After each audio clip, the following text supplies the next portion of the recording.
السلام علیکم ورحمۃ اللہ وبرکاتہ۔ اللہم صلی علی محمد وعلی آل محمد، رب اشرح لی صدری ویسر لی امری واحلل عقدۃ من لسانی یفقہوا قولی، آمین۔ اب یہاں سے بنی اسرائیل کی ہسٹری شروع ہوگی کہ کس کس موقع پر اللہ تعالیٰ نے بنی اسرائیل پر انعامات و احسانات کی بارش کی، اور بنی اسرائیل نے پھر کب غداری کا جھنڈا اٹھایا، اور اللہ تعالیٰ پھر نافرمانوں اور غداروں کا کیسے علاج فرماتا ہے، اور کیا جو غداریاں بنی اسرائیل نے کی، کیا وہی غداریاں امت محمدیہ صلی اللہ علیہ وآلہ وسلم میں کہاں کہاں فٹ ہو رہی ہیں؟ سر کیونکہ یہ قرآن مجید جو ہے نا صرف بنی اسرائیل کے لیے نازل نہیں ہوا، بلکہ یہ قرآن مجید پوری کی پوری انسانیت کے لیے اللہ نے نازل فرمایا ہے۔ اس لیے قرآن کی جو آیت جسے فٹ اسے گفٹ۔ انشاءاللہ آج ہم سورۃ البقرہ کی آیت نمبر 49 سے قرآن کی تفسیر سٹارٹ کریں گے۔ اعوذ باللہ من الشیطان الرجیم، بسم اللہ الرحمن الرحیم۔ وَإِذْ نَجَّيْنَاكُمْ مِنْ آلِ فِرْعَوْنَ، اور یاد کرو اس ہولناک خوفناک وقت کو جب ہم نے تمہیں فرعون کی قوم سے نجات دی۔ يَسُومُونَكُمْ سُوءَ الْعَذَابِ، وہ تمہیں بہت ہی برا عذاب پہنچاتے تھے، یعنی کہ وہ تمہیں بدترین عذاب میں مبتلا کیے ہوئے تھے۔ یذبحون ابناءکم، وہ ذبح کر دیتے تھے تمہارے بیٹوں کو، تمہارے لڑکوں کو ذبح کر دیتے تھے۔ ویستحیون نساءکم، اور چھوڑ دیتے تھے تمہاری عورتوں کو۔ سر فرعون اور اس کے درباریوں نے مشورہ کیا کہ بنی اسرائیل کا کہنا ہے کہ ابراہیم سے وعدہ کیا گیا تھا کہ ان کی اولاد میں انبیاء اور بادشاہ پیدا فرمائے گا، تو فیصلہ ہوا کہ بنی اسرائیل کی جو نومولود لڑکا ہے اسے ذبح کر دیا جائے اور ان کے بچیوں عورتوں کو چھوڑ دیا جائے۔ لیکن جب دیکھا کہ بنی اسرائیل کے جو لڑکے ہیں وہ تو ذبح ہو رہے ہیں اور کام کرنے والا کوئی نہیں بچ رہا، اور دوسری طرف جو بوڑھے ہیں وہ بھی مر رہے ہیں، تو انہوں نے فیصلہ کیا کہ کیوں نہ 1 سال ذبح کیا جائے اور 1 سال چھوڑ دیا جائے۔ وَفِي ذَلِكُمْ بَلَاءٌ مِّن رَبِّكُمْ عَظِيمٌ، اور تمہارے رب کی طرف سے یہ تمہارے لیے بہت بڑی آزمائش تھی۔ سورۃ البقرہ کی آیت نمبر 50۔ وَإِذْ فَرَقْنَا بِكُمُ الْبَحْرَ، آئے بنی اسرائیل یاد کرو میرے اس احسان کو جو میں نے تمہاری خاطر کیا کہ تمہارے لیے سمندر کو پھاڑ دیا، ٹکڑے ٹکڑے کر دیا۔ موسیٰ علیہ السلام کو حکم ہوا کہ میرے بندوں کو لے کر چلو، تو موسیٰ علیہ السلام کے ساتھ 60,000 کا لشکر تھا، اور بنی اسرائیل کے لیے ایک جگہ مقرر ہوئی جہاں سے وہ نکل گئے۔ جب فرعون نے دیکھا تو اس وقت کوئی موجود نہیں تھا، تو اس نے ان کو واپس لانے کے لیے اپنی فوج کو اکٹھا کیا، اور فرعون نے انہیں دیکھ کر حقارت کی نگاہ سے کہا کہ یہ تو بہت تھوڑے سے ہیں۔ موسیٰ علیہ السلام نے مصر سے نکلنے کے لیے مشرق کی طرف جو ہے نا سمندر کا رخ کیا۔ مصر کے مشرق میں بحر کلزم ہے جو شمال کی طرف پھیلتا ہے، اور موسیٰ علیہ السلام شمال کی طرف چلتے ہوئے وہ صحرائے سینا میں داخل ہونے چاہتے تھے، لیکن فرعون نے انہیں سمندر پر ہی جا لیا۔ اب جہاں حضرت موسیٰ علیہ السلام بھی ساتھ ہیں اپنے ساتھیوں کے، تو موسیٰ علیہ السلام کے ساتھیوں نے جب فرعون کو پیچھے آتے دیکھا تو وہ چیخ اٹھے اور کہا کہ آج ہم پھر گئے۔ تو موسیٰ علیہ السلام نے کہا غم مت کھاؤ، ہمارا رب ہمارے ساتھ ہے، وہ ضرور ہماری رہنمائی فرمائے گا۔ اللہ تعالیٰ نے موسیٰ علیہ السلام کو وحی کی کہ اپنا عصا سمندر پر مار، تو وہ سمندر اچانک پھٹ گیا۔ اب یہاں پر ایک باریک نقطہ میں آپ کو بتاؤں جو اللہ تعالیٰ نے موسیٰ علیہ السلام کو عصا کا معجزہ دیا تھا کہ اس سے سانپ بن جاتا تھا، تو موسیٰ علیہ السلام کو یہ پتا تھا اس سے سانپ تو بن جاتا ہے، لیکن یہ پتا نہیں تھا کہ اس لاٹھی سے سمندر بھی پھٹ جائے گا۔ اگر آج بھی کوئی اس لاٹھی کو لے آئے جو موسیٰ علیہ السلام کی معجزے والی تھی، اور اس کو سمندر پر 1000 نہیں 1,00,000 بار بھی مارے، چاہے خانہ کعبہ کا امام آ کر بھی مارے، تو اس لاٹھی سے سمندر نہیں پھٹے گا، کیونکہ اس وقت اللہ کا حکم تھا، اس وقت پھٹ گئی۔ آج اللہ کا حکم نہیں ہے، اس لیے جتنا بھی زور لگائیں گے وہ نہیں پھٹے گی۔ یہ تو ان لوگوں نے ایسے ہی کارنامے، جھوٹی کہانیاں کس سے بنائی ہوئی ہیں کہ شیخ عبد القادر جیلانی نے مردے کو زندہ کر دیا، ایسے جھوٹے واقعات بیان کرتے ہیں۔ جو سورہ شورى میں بھی آیا ہے کہ جب سمندر پھٹ گیا اور یہ ٹکڑا عظیم الشان پہاڑی کی طرح بن گیا، ایسے لگ رہا تھا جیسے ایک پہاڑ اس طرف ہے اور ایک پہاڑ اس طرف ہے، اور درمیان میں رستے بن گئے، اور دوسرا گروہ فرعون بھی پیچھے آ گیا، اور اللہ تعالیٰ نے فرمایا کہ فرعون کو ہم نے غرق کر دیا۔ فَأَنْجَيْنَاكُمْ، پھر ہم نے تمہیں نجات دی، وَأَغْرَقْنَا آلَ فِرْعَوْنَ، اور ہم نے آل فرعون کو، قوم فرعون کو سمندر میں غرق کر دیا، وَأَنْتُمْ تَنْظُرُونَ، اور تم یہ سارا معاملہ دیکھ رہے تھے، یعنی کہ تمہاری نگاہوں کے سامنے فرعون اور اس کے لشکر کو تباہ و غرق کر دیا، تم دوسری جانب کھڑے ہوئے یہ سارا معاملہ دیکھ رہے تھے کہ یہ سارے کے سارے غرق ہو گئے۔ سورۃ البقرہ کی آیت نمبر 51، وَإِذْ وَعَدْنَا مُوسَىٰ 40 لَيْلَةً، اور جب اللہ تعالیٰ نے موسیٰ علیہ السلام سے 40 راتوں کا وعدہ کیا، ثُمَّ اتَّخَذْتُمُ الْعِجْلَ مِن بَعْدِهِ، تو پھر تم نے حضرت موسیٰ علیہ السلام کے بعد بچڑے کو معبود بنا لیا، وَأَنْتُمْ ظَالِمُونَ، اور تم اس وقت ظالم تھے۔ اب یہاں پر ایک تھوڑی سی مختصر ہسٹری جو موسیٰ علیہ السلام کے بارے میں ہے وہ سنیں۔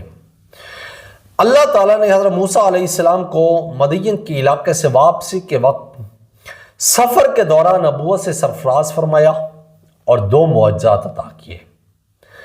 ان میں سے ایک لاٹھی کا اژدہا بن جانا، سانپ بن جانا، اور دوسرا ہاتھ کا روشن ہو جانا۔ ان معجزات کے ساتھ موقع بموقع حضرت موسیٰ علیہ السلام کو ہدایات ملتی رہی۔ حضرت موسیٰ اور حضرت ہارون کو فرعون کے پاس جا کر نہایت نرمی کے ساتھ سمجھانے کی ہدایت کی گئی۔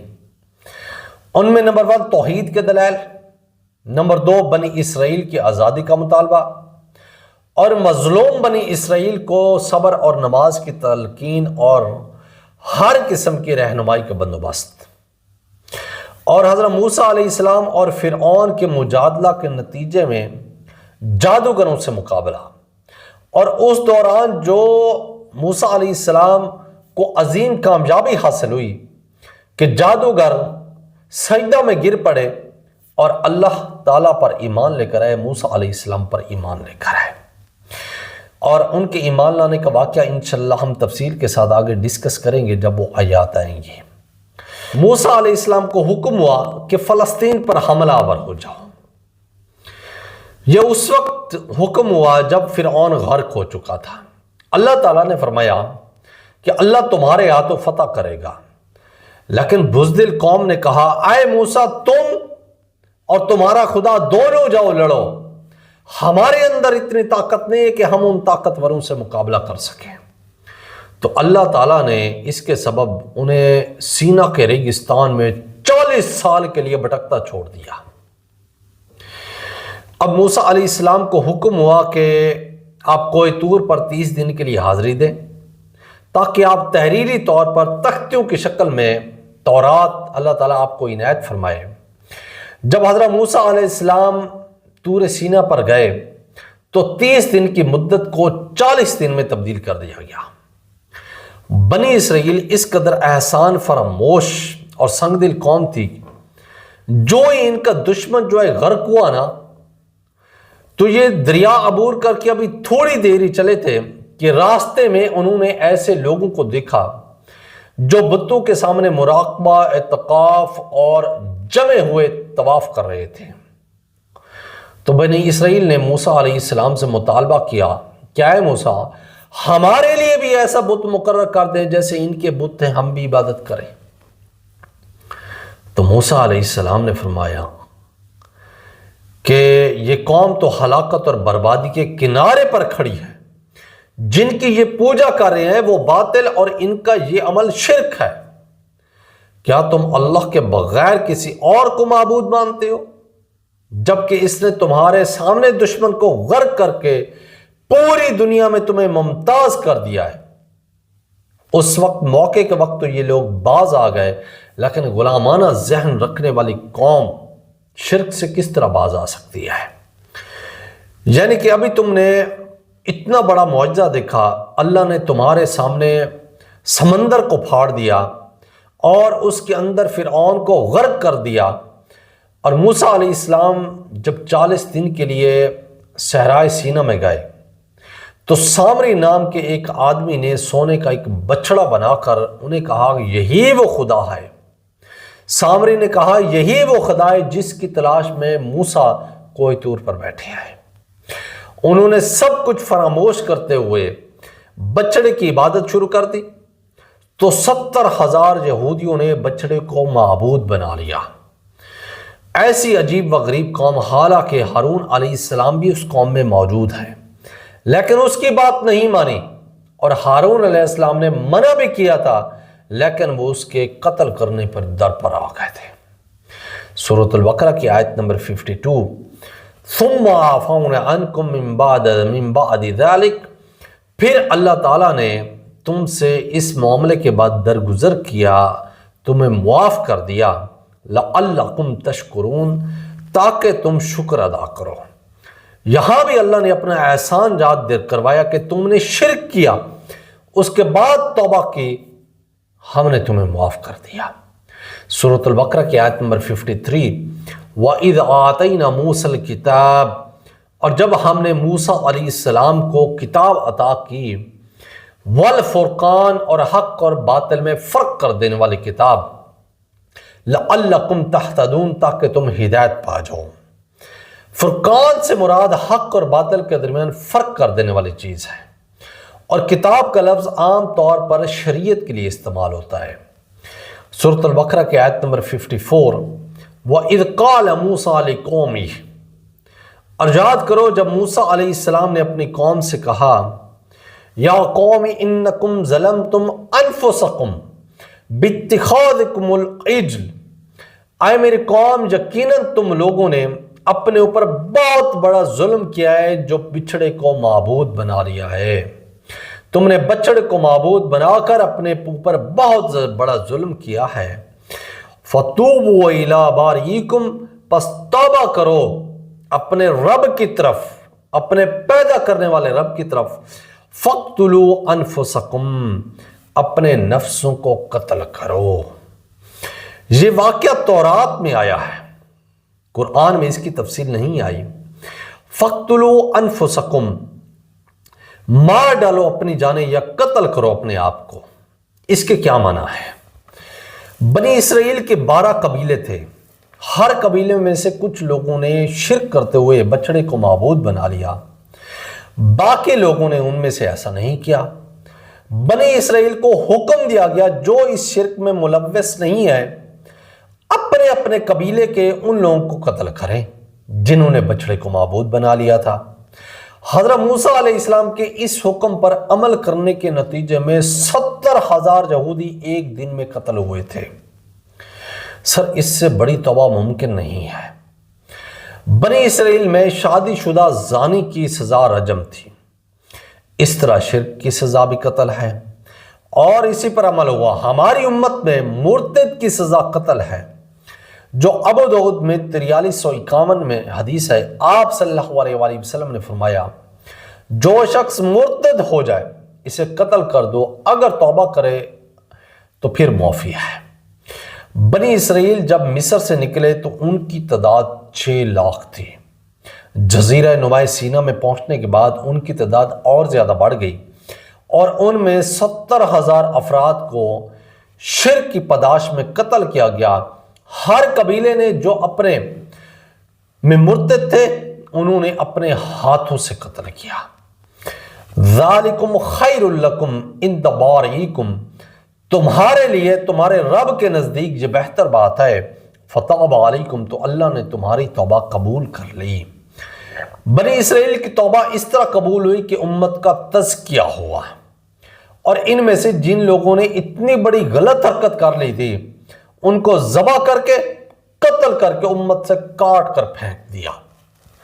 یہاں پر مجھے ضمناً ایک پولیٹکس پر بات یاد آ گئی کہ جو جماعتیں ہیں، چاہے وہ پی ٹی آئی کی ہو، مسلم لیگ نون کی ہو، یا پی پی کی ہو، یا کوئی اور جماعت ہو، اس کا بھی تزکیہ ہونا ضروری ہے۔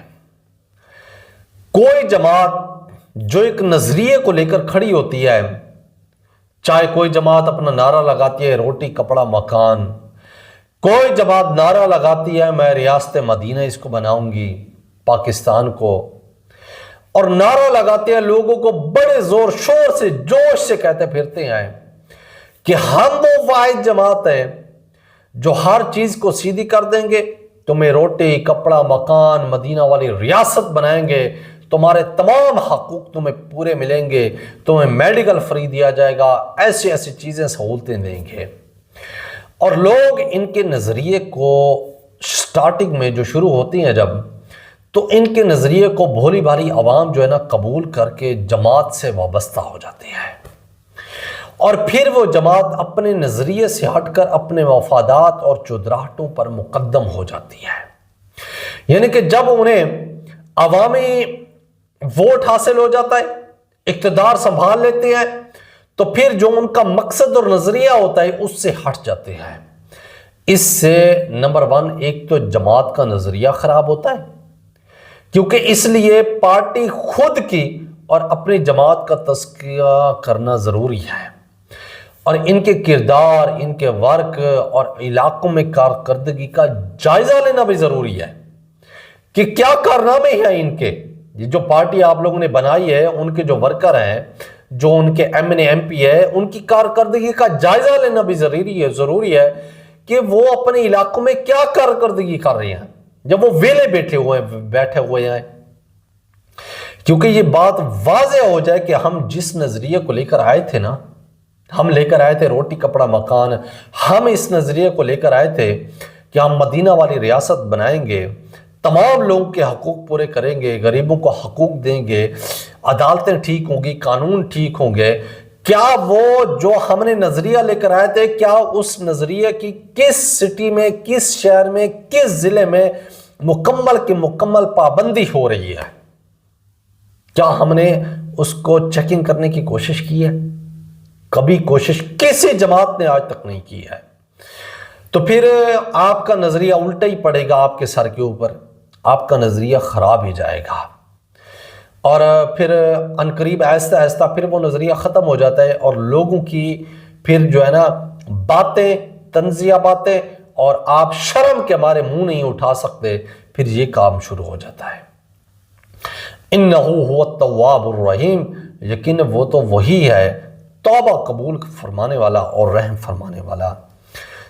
سورۃ البقرہ کی آیت نمبر 55، وَإِذْ قُلْتُمْ يَا مُوسَىٰ، اور جب بنی اسرائیل نے کہا اے موسیٰ، لَن نُؤْمِنَ لَكَ حَتَّى نَرَى اللَّهَ جَهْرًا، اے موسیٰ ہم تیرے خدا پر ایمان نہیں لائیں گے جب تک ہم اللہ کو خود نہ دیکھ لیں۔ تو اللہ تعالیٰ نے فرمایا فَأَخَذَتْكُمُ الصَّاعِقَةُ وَأَنْتُمْ تَنظُرُونَ، تو اللہ تعالیٰ نے فرمایا تمہیں آ پکڑا ایک بہت بڑی کڑک نے، اور تم دیکھ رہے تھے۔ سر اس طرح کی ڈیمانڈ تو سراسر غلط ہے کہ دیکھ کر مانا تو کیا مانا؟ جو اللہ کو بغیر دیکھے ڈرتے ہیں مغفرت تو ان کے لیے ہے۔ اس کی تفصیل یوں ہے کہ جب موسیٰ علیہ السلام 40 روز کے لیے کوہ طور پر گئے تو آپ علیہ السلام کو حکم ہوا کہ کوہ طور پر اپنے ساتھ 70 نمائندے بھی لے کر آئے۔ جب اللہ نے موسیٰ علیہ السلام کو کتاب اور الفرقان دی تو موسیٰ نے وہ کتاب